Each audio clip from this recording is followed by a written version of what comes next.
Hello, you're listening to Wine Blast. I'm Susie Barry, and for this episode, my husband and fellow master of wine, Peter Richards, has been breaking into the Fort Knox of wine and has lived to tell the tale. Here I am, as I live and breathe. It's you me. Are indeed. It's the real me. And boy, what tales I have.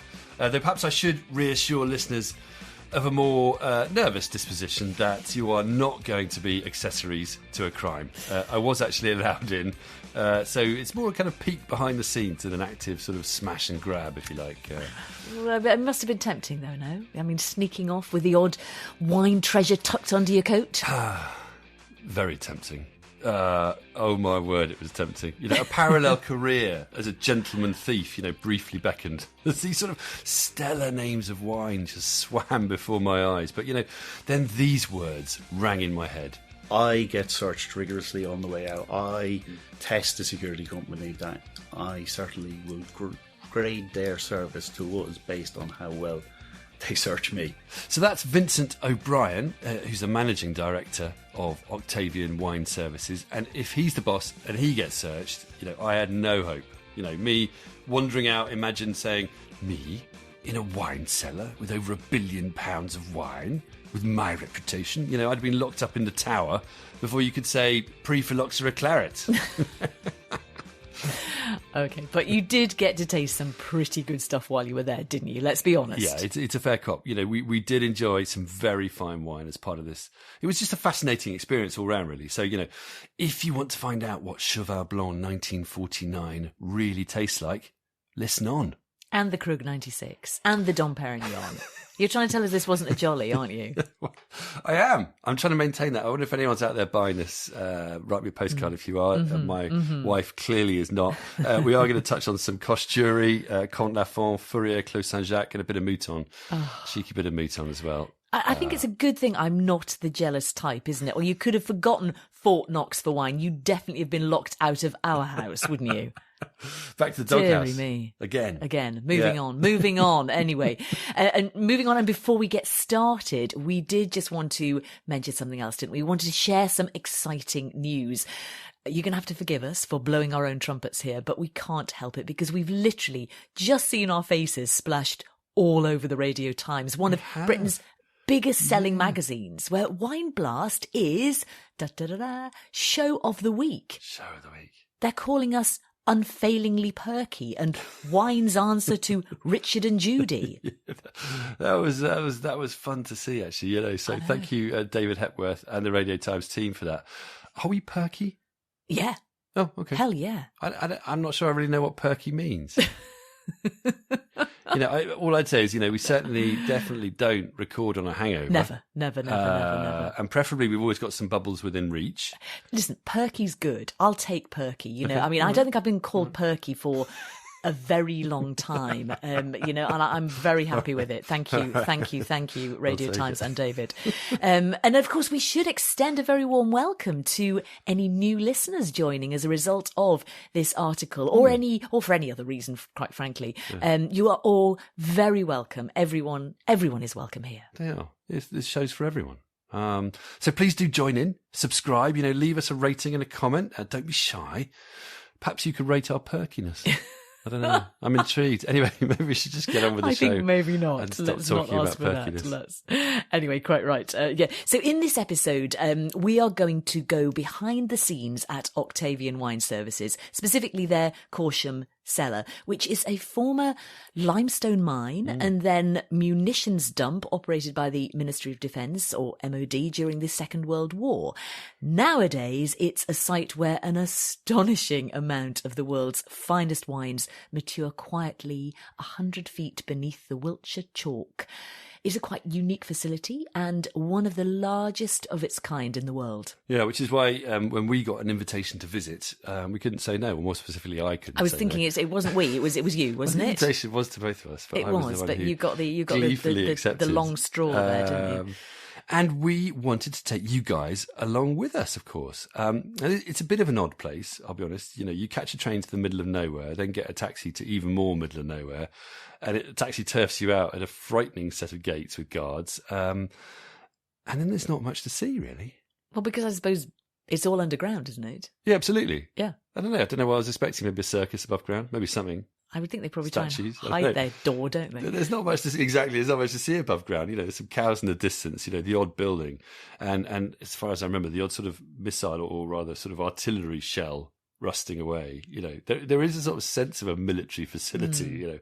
Which of course, as you say, it was at one time. But what about when you do then get inside? I presume that all changes. Yeah. That's when it really comes to life. Up top, there's not that much, to be honest. There's areas where wine cases are unloaded and lorries dump stuff and whatnot, and they process. But even just seeing those wine cases right there gets you salivating, gets you sort of started. But then you kind of see this sort of tunnel arching down into the bowels of the earth, and this sort of clunky old train or funicular, I don't know what it is or how you describe it, but it ferries the wines up and down, and you realise you kind of need to take the plunge and really head down into these depths to find the real treasures. And I mean, didn't you though before that have a slightly comedy safety briefing before you went down? Yeah, I'd forgotten about that. We did. We were instructed how to use a special breathing device, a bit like a gas mask, and then we had to carry it on our person at all times. So why is this? For fear of I don't know what. What was it for? Well, it's apparently the facility is still classified as a mine. So it has to follow all the rules and regulations of a mine. And also, if there's a fire engines won't go underground. So you have to survive. I don't know. We had a torch and a gas mask, basically. I'm afraid to say we didn't get to use either. Glad to hear it. Actually, no, we might have shone the torch through the back of one of the bottles of wine to check the level. That's how geeky you got with your torch. But go on, set the scene for us then. Once you're there. Well, okay. So when you finally do go underground, and it was like 150 odd steps or something, and you go down the steps. You walk down the steps. Yeah. We went down the steps. So we didn't get a ride in the train. Actually, I was just thinking, why not the train? Write a letter of complaint there. I really wanted to do that. Yeah. Oh, anyway. Ghost train. When you're underground, feeling slightly disappointed you haven't gone down in the train, it's quite spacious, actually. Quite spacious sort of tunnels and chambers, quite high ceilings, which I guess they needed when it was a munitions dump. You probably need big old tunnels. It's quite cool. It's about 13 degrees, but it's not sort of cold.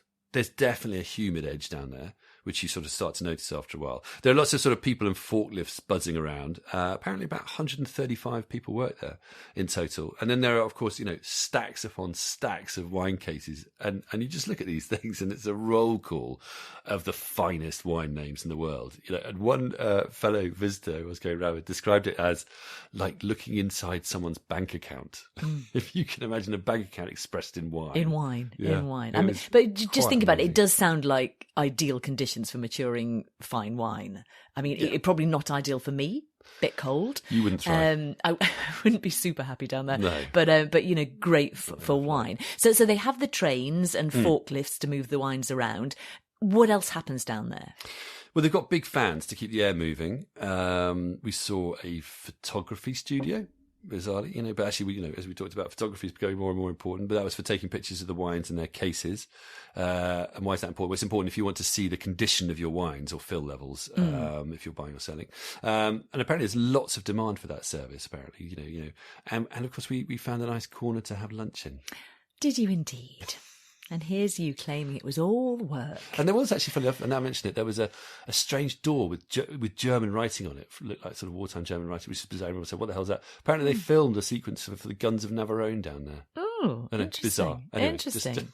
Anyway, going back to what you were up to, you did at least in all this work find time to chat with Vincent O'Brien, as we said, MD of Octavian, who's quite quietly spoken. He's isn't very he? softly Very spoken, soft. actually. But I noticed you made sure to ask him all sorts of interesting and probing questions. Yes. But one thing to ask you before we start: why do people pay to store their cases of wine professionally in the first place? Yeah, it's a good area just to clarify, isn't it? Space is one, I guess. Especially if you don't have a big house. Ambient conditions are another big one. Wine, as we discussed, needs the right kind of conditions to mature. It needs a constant temperature, ideally about 12 to 13 degrees centigrade. Some humidity. Decent air quality, minimal vibrations and light. Those are all quite specific. And then, of course, one other thing is that professional wine storage can keep your wine in bond, which means you don't have to pay VAT, tax and duty on it. You only pay that when you take it out of bond to drink.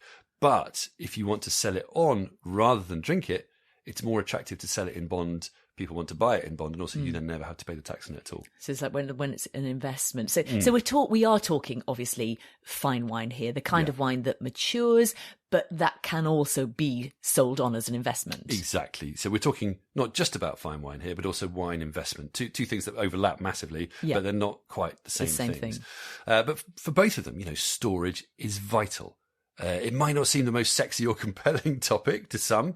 I can see you nodding. But, we could be talking about the most expensive bottle on the planet.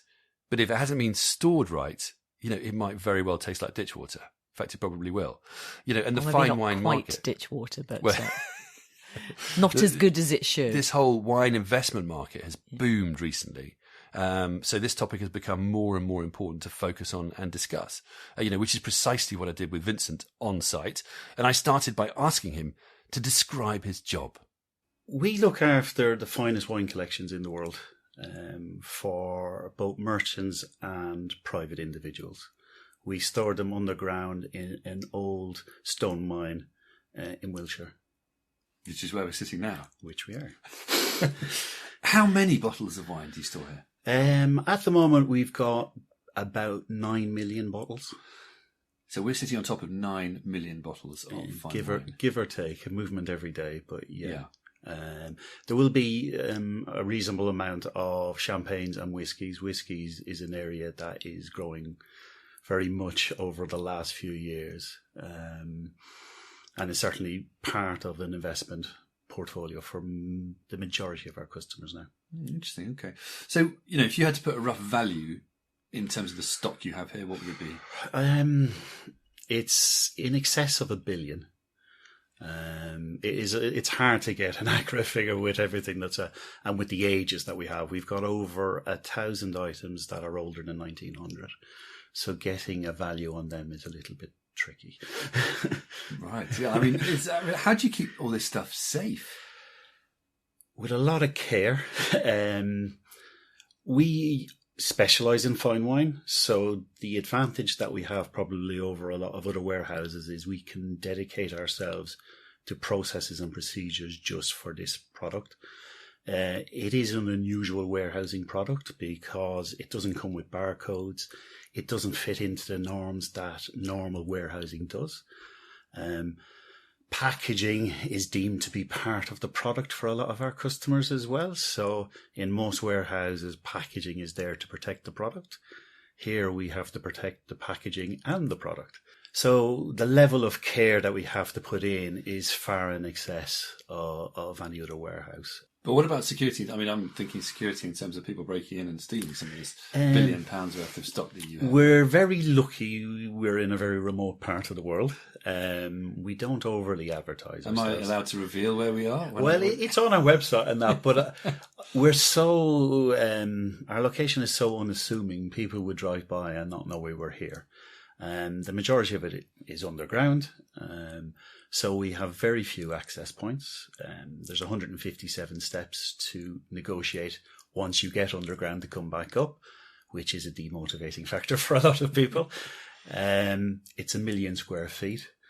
We manage risk by ensuring that we don't have too much value in any one place.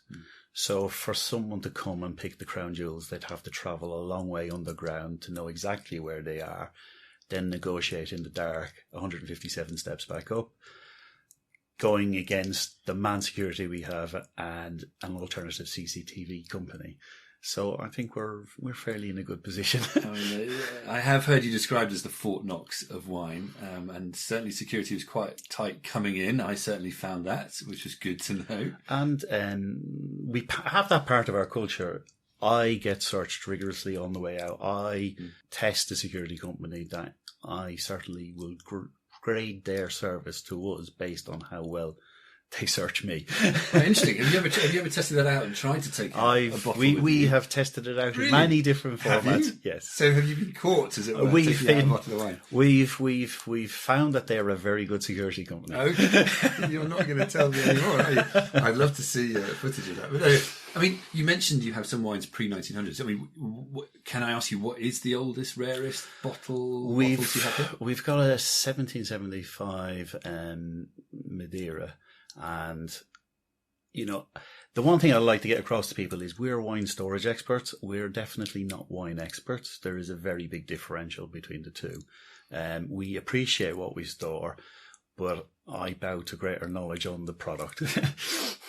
What can go wrong here? You know, I mean, obviously lots can go wrong, but what happens, for example, if something breaks? I firmly believe we're selling trust to our customers because the value we're storing on behalf of them, we get asked less questions than I would imagine they ask of their bank. And trust has been hard won and fought over for many years, but it's easy for us to basically lose that. So with our culture, with our staff, it's all about transparency and trust. You know, we've got 1 million square feet on the ground with very few clear lines. So we trust, but we also validate. We accept that breakers are going to happen. We hire human beings to handle an organic human product. So it would be foolish of me to say that we never break anything. But what we do is we insure to market values. We take care as much as we can. And like in the last year, our error rate was 0.001%. So that's even better than a vaccine. I wish there are some.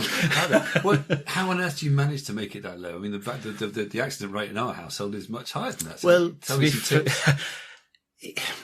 One, we don't tell our staff the value of the stock. We believe that our customers' stock can have an emotional value as much as a financial value. So we want them to treat everything equally. We are looking after something for someone else. So it's that level of care that we want to put in. We have processes that basically treat wine for what it is. It is a delicate product. We've been doing it for many years, so we know certain things from experience, and some of it not good, where we've learned from. And it is about evolving our thoughts and basically understanding what went wrong and how can we make it better. Can you give me an example of something like that? We've got certain burgundies where some of the packaging is not sufficient to cover the bottles. So you can see the outline of the bottle through the packaging. If you put any weight on that packaging, the bottle will normally break over a period of time. So something like that you learn from experience. That sounds like I'm wincing as you're telling me that. What do you do? Do you repackage it? We repack it. We either put it into an outer, or if something goes wrong, we can repack. But ideally, we want to try and keep the original card. So normally we'll stick it into an outer to protect it. So the original packaging is fine. But it's one of those things you kind of go, this shouldn't really happen, but it does, and we have to react to it. Now, you mentioned insurance there. This is a really important point, isn't it? And you said insurance to market value. So, you know, if someone's got something they've kept with you for 10, 20 years, it's gone up in value significantly. You're insuring it to the value, not just of what it was bought for, but what it sells at right now. Can you just explain to us a little bit about insurance, how important? I know it's a big issue. It's a big issue. But I understand some people aren't offering insurance right now. The market is tightening regarding insurance because there's been a lot of private individuals now insuring because warehouses have stopped offering it. And we work with a syndicate on the Lloyd's market because of the level that we insure to. We insure to 450 million each and every loss. We believe it's the highest that's out there. We know we're the only ones who work with a syndicate as far as we're aware, and as far as the insurance market has ever let me be aware. We spend a lot of time working with them. So every 2 to 3 years, I have 14 or 15 underwriters come visit, and we go through all of the handoffs from different elements of the insurance. Because it's a syndicate, different parts take different risks and stuff like that. So we go through as a point of principle, if something happens here, who's paying out. It's always easy to establish liability when there's no figures around. Now, I mean, is that included? Is the insurance included in a price? If I was to store a case of wine with you, is that included in my price, or do I pay extra for it? So what we've had to start basically introducing quite recently is because of the values have just gone so high, particularly whiskies and that. We've always assumed a certain level of operational risk that would include this level of insurance. But with the values going as high as they are, we just can't find that sustainable. So We say anything over £8,000 a bottle, you have the option of having an uplifted charge for us to insure. Some people balk against it or not, but ultimately, for some of these items, what I'm charging for storage is far less than they would have to pay for an insurance premium. So really, they're getting storage for free, and they're barely paying for the insurance. So you mentioned, how much is it? I mean, I know it probably varies, but rough guide, how much does it cost to store a case with you? It's around £20 a case for a year fully insured. So it's less than probably parking your car in London for a day, and that's not insured. But that is quite a lot more than you pay with a lot of other merchants. It is, and I know the true cost of what I do. So there's a motivation for merchants to basically offer that. Is that motivation aligned with the person who wants to store with them? We think it's better to have an independent storage account. We put names on all of the cases. We ensure we give our customers visibility of the rotation number, so they know what the unique identifier is on their case. And I know from practice that is not universal out there. So there's choices for everything. We believe we do it the best. We put as much care into it as we can. So there will be differentials. And on that basis, if people were just going to judge it on price, well, I wouldn't have so much moot on a very high value whiskey.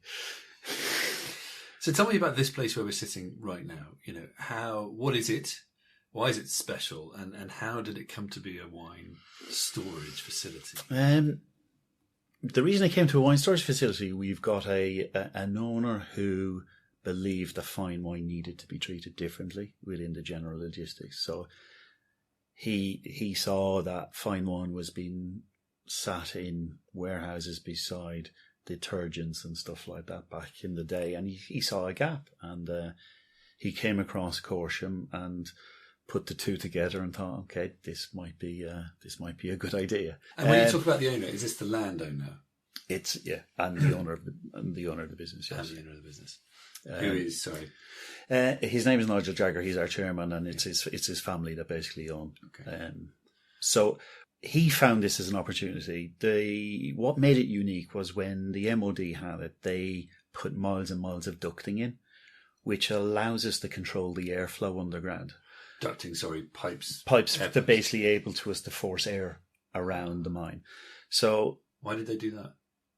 Well, the importance for fine wine storage, for any wine storage really, but for fine wine, when it's laying down for so long, we're part of the maturation process. It needs constant temperature and it needs humidity. Now, one of our frustrations is lots of places will say they're temperature controlled. My car is temperature controlled. I wouldn't want to store wine in it. It's a very broad statement to make. We state how the temperature range we're going to store it within, and we can control that because we've got the ducting that basically allows us to force air around. If you've been in cellars in France and stuff like that, I'm sure you'll have a very strong smell of damp and stuff like that. What we're able to do is keep it fresh because we're exchanging the air and we're maintaining that temperature. So we store at 13 degrees plus or minus 1. It's because it's 100 feet below the ground. That's the easy part, the temperature. The humidity is the bit we have to work hard, and that's where the airflow helps, because normally you'd have stagnant areas where humidity would grow and basically will then impact the cases. So by having the airflow, we've got sensors outside. We're able to know when we need to exchange the airflow. We've got dew points. I could bore you silly about it. I'm sure. We're not going to go into too much detail, but you said you keep humidity between 75 and 85% as ideal. But how do you do that? Let's say, for example, you're low on humidity downstairs in underground in a key area. There isn't much humidity in the ambient air. Outside, up top, what do you do? The challenge we have is actually taking humidity out, not introducing it in. It really is to reduce. So humidity. we're in limestone, so it's basically like a giant sponge. It's constantly basically. So we're having to do the opposite actually. Okay. Whereas we've got an above ground warehouse and we've introduced humidity there where we're actually forcing it in. So during the hot spell, our temperature and humidity was perfect downstairs. We can go without exchanging the air for a good period of time. But if we know there's a period of coming, we've got years and years of data. We expected certain attributes coming this year because we were being warned about a heat wave and stuff like that. So we got ahead of the curve to manage ourselves and manage the airflow and stuff like that. And touch wood, it works. We've got joint fans throughout that basically forces the air through the ducting.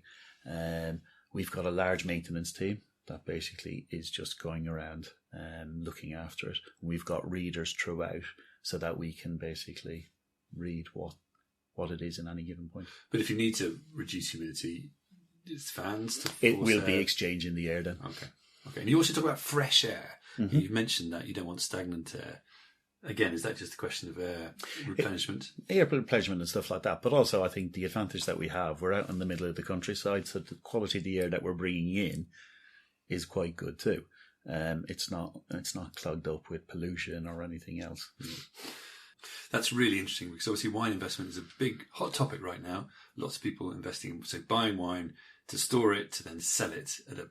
But obviously the storage, the provenance is absolutely crucial in that mechanism, because if you've got a lovely case of wine but you store it terribly, the quality's not going to be there. But I think, if I'm going to be honest, I don't think we as a company feel storage is appreciated within the marketplace at all. We do our job to the levels that we do, but even as we started this conversation, price is the thing everyone basically judged me on. So we're trying to do and be specialists in what we do, experts in what we do, yet I'm getting valued against people who I would categorically say do not do it with the level that we do. So in an investment market where people see value in certain items, I struggle why they don't see the same value in what we do. Yeah.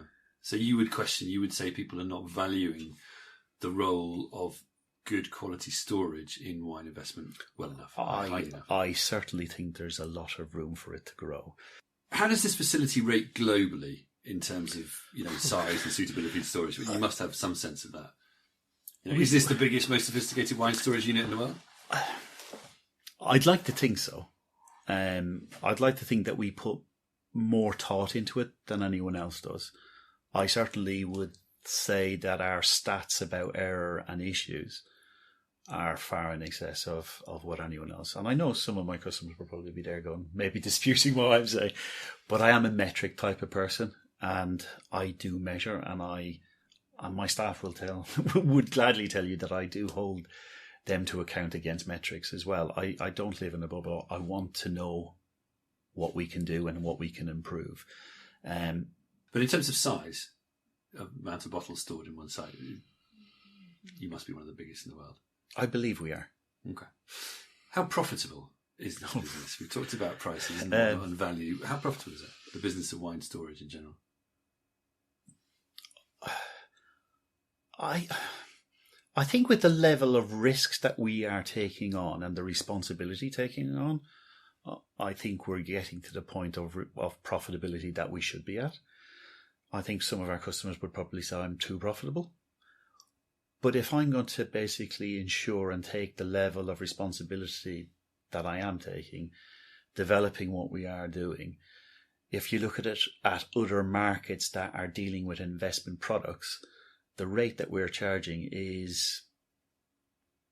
it still has room to grow. Now, I'm not saying I'm going to be basically increasing my prices, because I also know there's an appetite there. But there's a reason why the UK is the cheapest place probably in the world to basically pay for professional wine storage. Yet the prices have radically increased. So if I look at what we were charging per the average value of case in 2005 against what we're charging against the average value of case today, it's a 35% deduction in value. So our customers are getting that much better value because our charging has not kept up with the value increases and I'm insuring it along the way as well. So it's not like it's just storage. I'm ensuring these values along the way. And is business growing? Is there a finite amount of business in this sector? Case-wise, it's growing, but bottle-wise, it's reducing a little bit, because if you just think naturally, it's 12 packs who are getting older, so they're migrating out. What's coming in because of the values are smaller pack sizes. They're 6s, 3s, 1s. We do then have an awful lot of gift packs, which can be any size. And the oddity within storage as well is we charge based on literage rather than on size. When we sell space, it's a little bit of an odd one. I mean, how do you keep track of who owns what? Do you have one pile for one person? I assume that's not... No. That's not No. So you must have very clever systems.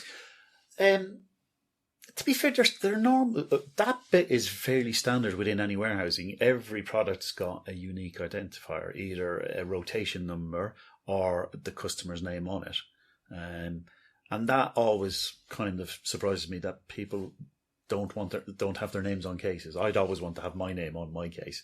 And I think there's an element where people probably believe that happens everywhere, and it doesn't.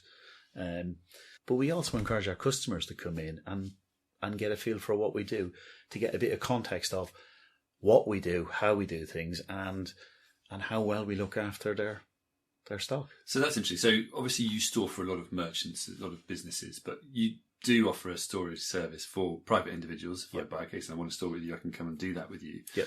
And so I can come and visit my case, can I? I can come and see what's going on. We encourage it. We get a regular amount of visitors.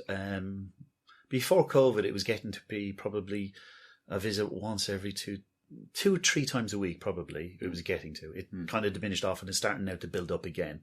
And yeah, we encourage it. We like people to understand and to meet them and basically and give them the level of reassurance that, we are doing our job and we're looking after their stock for them. Now, you say that not all wine storage facilities are equal. What should people look out for as worrying signs in a bad storage facility? Temperature, humidity is key to look after your product. So it would be asking questions about that. As I said, a lot of places will talk about temperature controlled. What does that mean? That would be the first question I'd always ask. What are they insuring to? What's their security? Visit the place if you can. You're putting an awful lot of trust into someone's care. If they're open and transparent, and they can answer those questions, you're probably onto a good choice. And final question, what are your plans for the future? To continually look at how we can improve, but also I'd like to become a better voice within the industry to kind of bridge the gap between the consumer and the producer. But the lack of communication, it just feels we're this intermediary that could help bridge some of that gap, but no one's talking to us to do that. It strikes me that you want to be part of this wine conversation more than you currently are, between people who buy wine, people who make the wine, and people who sell the wine. I'd like to think we've got a different perspective, because ultimately I'm not here to buy and sell wine. I just want to do a good service for the people who want to enjoy it. Well, it's been lovely coming here to talk to you today. Vincent, thank you very much indeed. Thank you very much.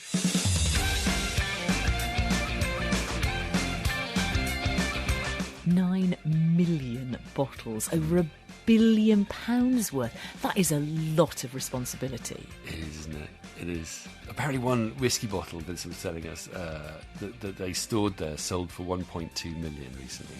One bottle? One bottle. Now, apparently that wasn't stacked on a pallet with lots of other stuff. Surprise. Which is more the norm. It had its own home in the cellar. I'm not surprised. And apparently they'd had quite a few bottles of whiskey coming in the days before I visited, worth between £40,000 and £50,000.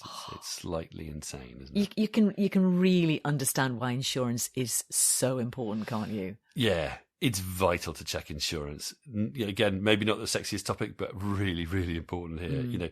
Wherever you store your wine or your whiskey, as Vincent said, check the insurance. So, the key things, as we've said, with storing fine wine over long periods is that it needs constant, relatively low temperature, humidity, decent air quality, no vibrations or bright lights, and ideally, minimal risk of breakage.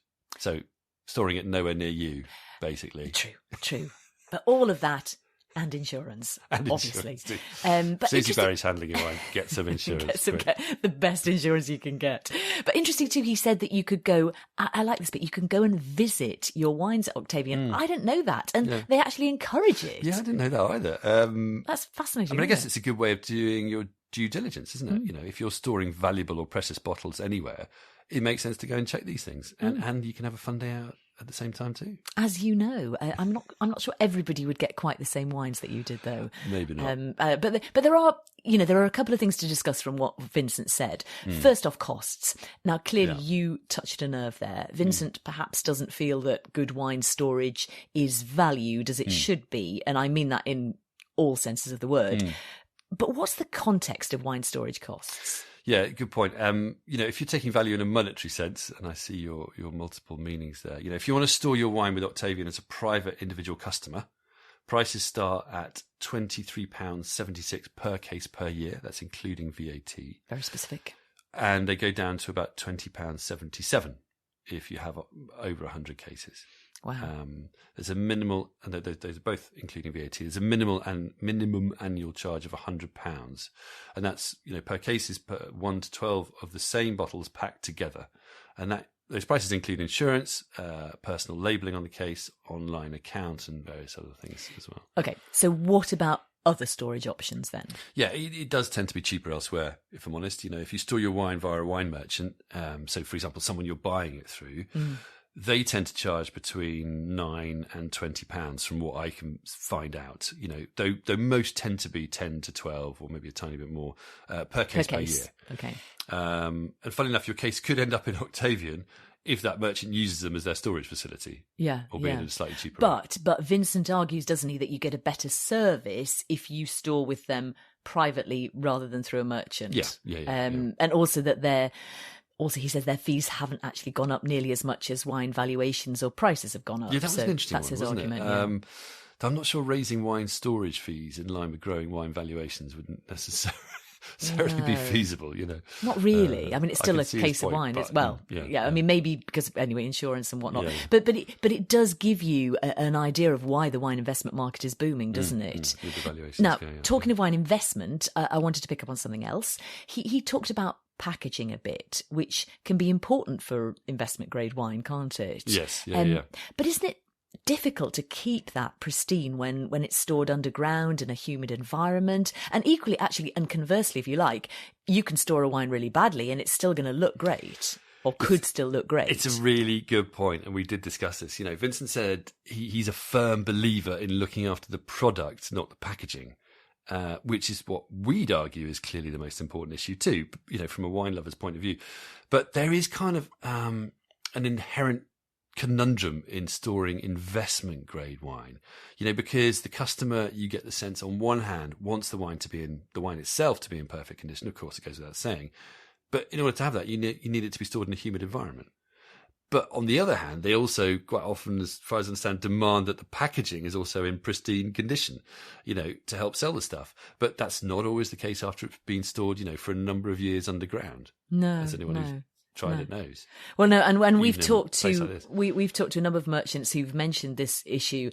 It can be hard to control humidity in a facility like this, where inevitably you'll get variations in conditions. Some pockets of high humidity, for example. But people want their wine to look good as well as be in good condition, as we said. So, how do you manage it? I did also think when I was there that it must be hard, getting to people's wines when so much wine is stored in a place like that underground, which just must make things time consuming to get at and get out. And as we've said, the demand for photography is also going through the roof at the moment.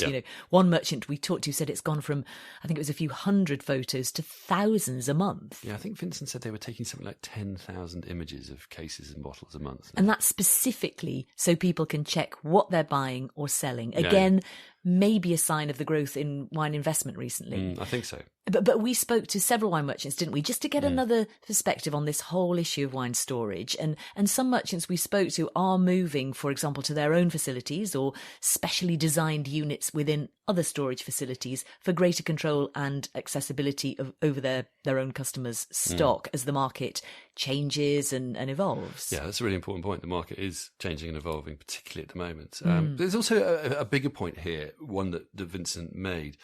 He describes wine as a passion industry, and he's right.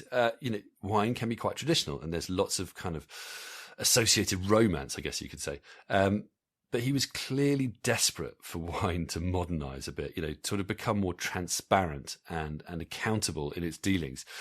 Wine will always be bought and sold, but provenance is really crucial in the fine wine market. So that should include the place or places where it's stored, and having a very clear, easily accessible paper trail. Standardised barcodes would help, he said. But, whatever really it takes to ensure wine is kept properly and accountably. Which is why he said wine storage should be talked about more, be more involved in the conversation, which is exactly what we're doing here. Here we are. Isn't it? So, to recap briefly, we've explored the importance of wine storage and gone behind the scenes at Octavian's wine cellars in Corsham, this Fort Knox of wine in a former mine. You've grilled Octavian's MD, Vincent O'Brien. Now it feels like time we probably need to talk about actual wine rather than just storage. But that actual wine had been stored properly. You see, there's the link.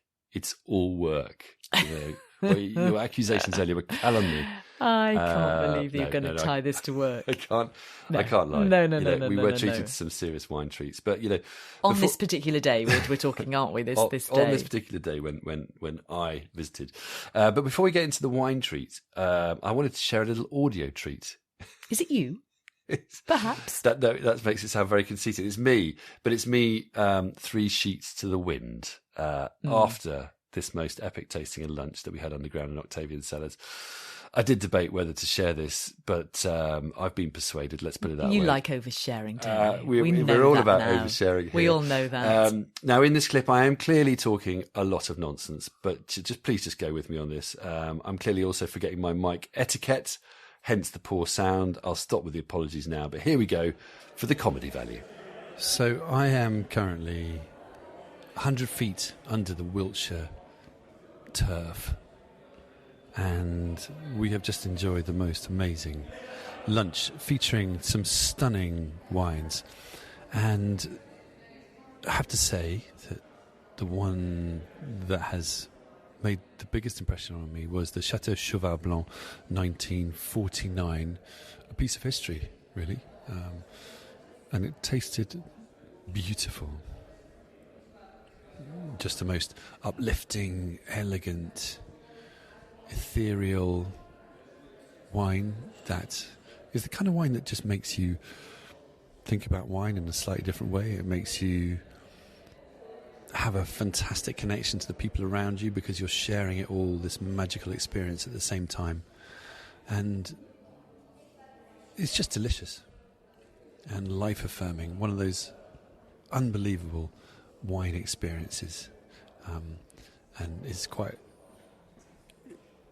fascinating to think it can happen 100 feet underground in Wiltshire, but where we are surrounded by billions of pounds, millions of bottles worth of aging fine wine.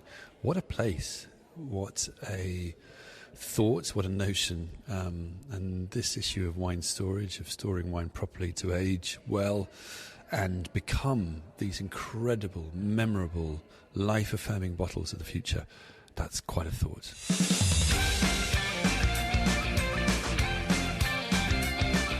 I may be quizzing you about those fantastic connections to the people around you a bit later. My lips are sealed. I bet they weren't. Shame they weren't then, isn't it, really, frankly? Anyway, before we all turn green with envy as you describe these extraordinary wines, well, in all seriousness, where did they come from? I mean, for example, the Cheval Blanc 1949, you don't normally just find that lurking in a dusty corner when you're looking for something to have with your lunch, do you? No, I think you made me lose my voice there, actually. But no, I did ask Vincent about this, and apparently he has a special collection of old and rare wines. That's what I needed to finish the sentence with, wasn't it? So if they do ever break something irreplaceable, something very old and rare, which they can't source on the open market, he's got a stash of equally rare and special wines that he can offer by way of replacement. So this is one of those, as far as I'm concerned. Genius, I love it. These And bottles. you got to enjoy the benefits of Vincent's cunning strategy. Indeed. You know, it's quite funny because at one point during this obviously a magnificent tasting, Vincent sort of hovered up and he asked me about the wines, and I started sort of rhapsodizing about how amazing they were. At which point he chipped in and he said in that lovely way, as he said, yeah, there's not much to this winemaking business, is there? It's just squashing grapes, really. It's all about the storage.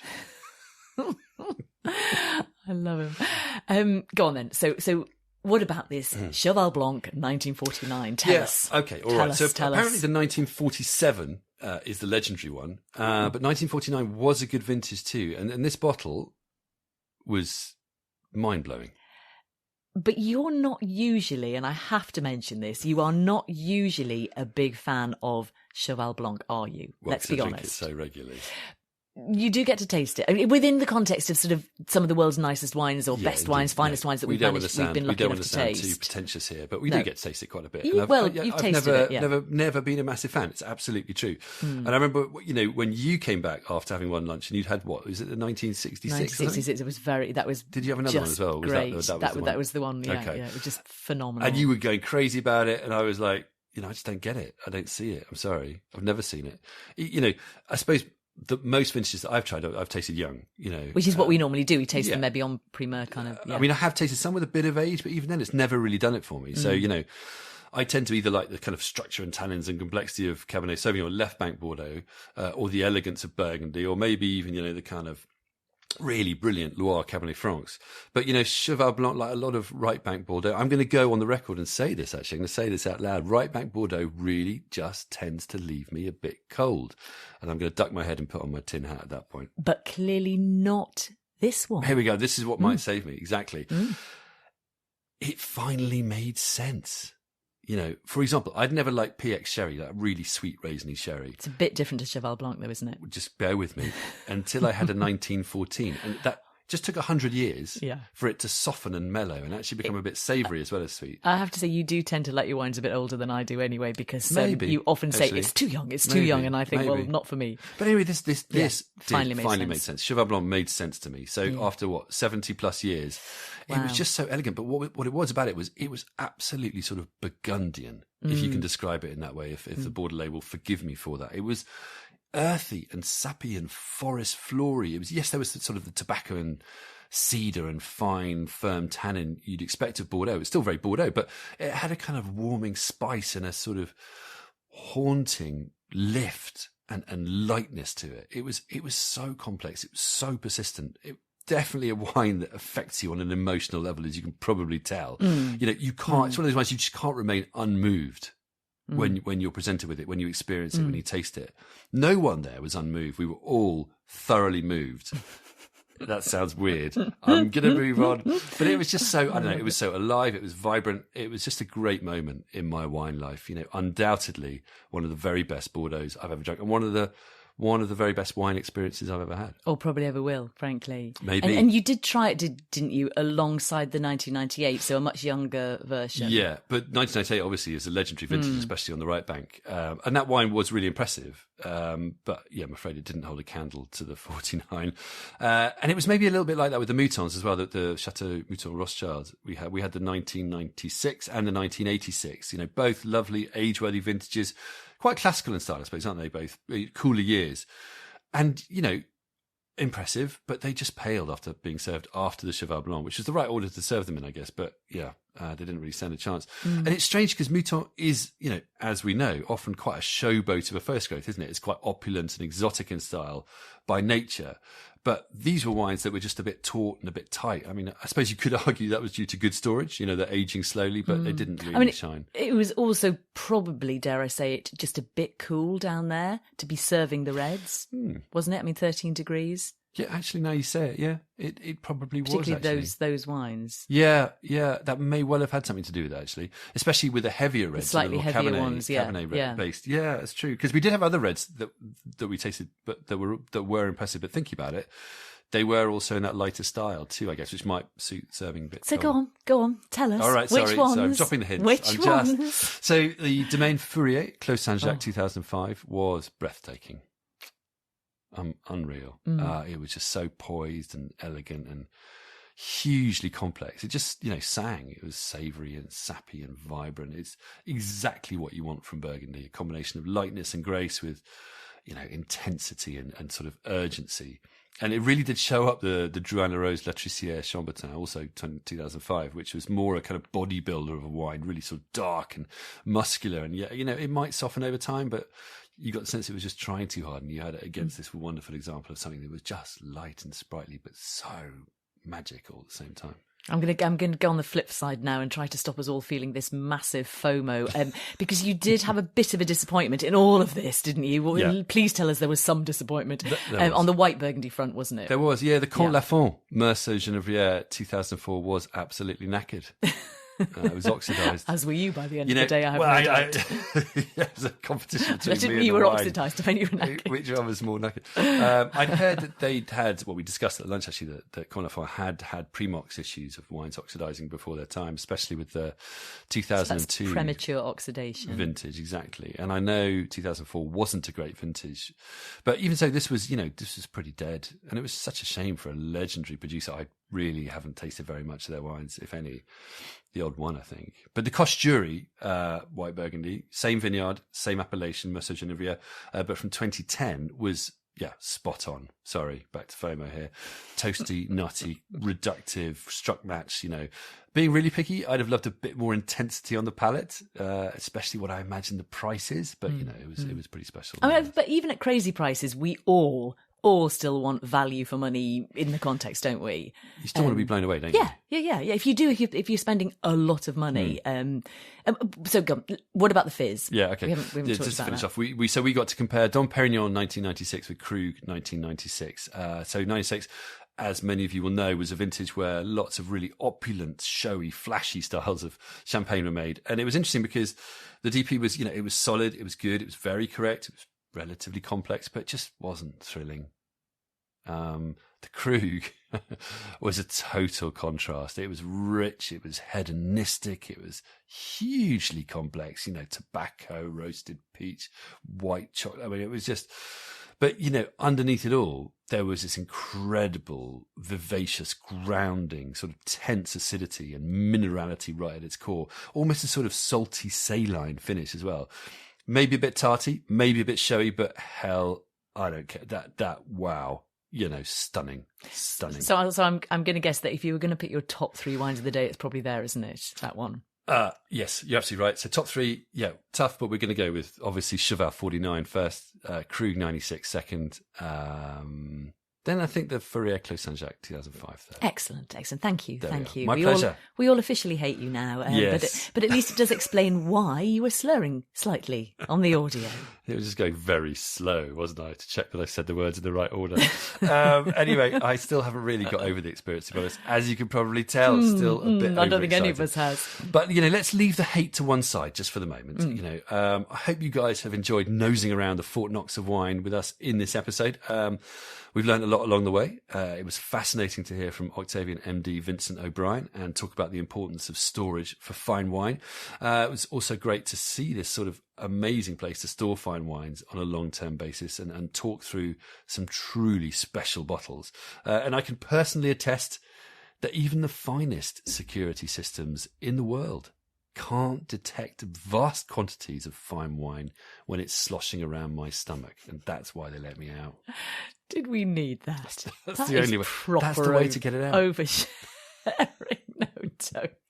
Anyway, if you want to listen to a related topic, we did do a pod a while back entitled Build a Wine Collection at Home. That was Series 2, Episode 12. The strapline for that one was Delicious Clutter, Neatly Done.